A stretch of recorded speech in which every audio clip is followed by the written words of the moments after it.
Last কিছুদিন যাবৎ আমি আমার বাচ্চার খাবার নিয়ে অনেক বেশি দুশ্চিন্তায় ছিলাম, কারণ আমার বাচ্চার খাবারের রুচি একেবারেই কমে গিয়েছিল।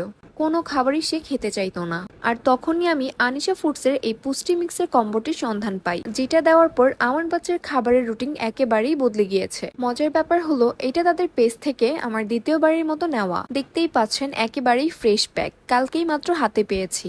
আমার বেবি তো অনেক বেশি হ্যাপি আবারও পেয়ে। এই কম্বোটিতে থাকছে 250 গ্রাম বেবি সেরেলাক, 250 গ্রাম জাফরানি ফিরনি মিক্স, 250 গ্রাম বাদাম সুজি ও 250 গ্রাম রাজমা খিচুড়ি। ডিফারেন্ট টাইপের আইটেম হওয়ায় বাচ্চাদেরকে এক এক সময় এক এক খাবার দেওয়া যায় এবং আমার বাচ্চাও একদম পেট ভরে খুবই মজা করে খেয়ে নেয়। সব থেকে বড় কথা হচ্ছে গিয়ে তাদের পুষ্টি মিক্স কম্বোটি একেবারেই ঘরে তৈরি করা এবং কোনো রকম প্রিজারভেটিভ ব্যবহার করা হয় না, আর একেবারেই বাচ্চাদের জন্যই তৈরি। আমার বাচ্চাকে এই খাবারটা দেওয়ার পর থেকেই ওর খাবারের রুচি অনেকটাই বেড়েছে এবং পেট ভরে খাওয়ার কারণে ওর ঘুমও অনেক বেশি ভালো হয়। সাথে মেজাজটাও অনেক বেশি ফুরফুরে থাকে এবং মানসিক বিকাশেও সহায়তা করে। এবং এটা রান্না করাও কিন্তু খুবই সহজ। তো আজকে আমি আমার বাচ্চাকে সন্ধ্যার নাস্তা হিসেবে বাদাম সুজিটা দিচ্ছি। 2 কাপ পানি অথবা দুধের মধ্যে পরিমাণ মতো বাদাম সুজি নিয়ে 3 থেকে 4 মিনিট রান্না করে নিলেই হবে। এছাড়াও আপনারা চাইলে খাবারের স্বাদ বাড়াতে মিষ্টি জাতীয় ব্যবহার করতে পারবেন। সব থেকে ভালো লাগার বিষয় হচ্ছে কি, আমার বাচ্চা যখন নিজের ইচ্ছাতেই এটা পছন্দ করে খেয়ে নেয়, তখন মা হিসেবে এর থেকে আনন্দের আর কিছুই হতে পারে না।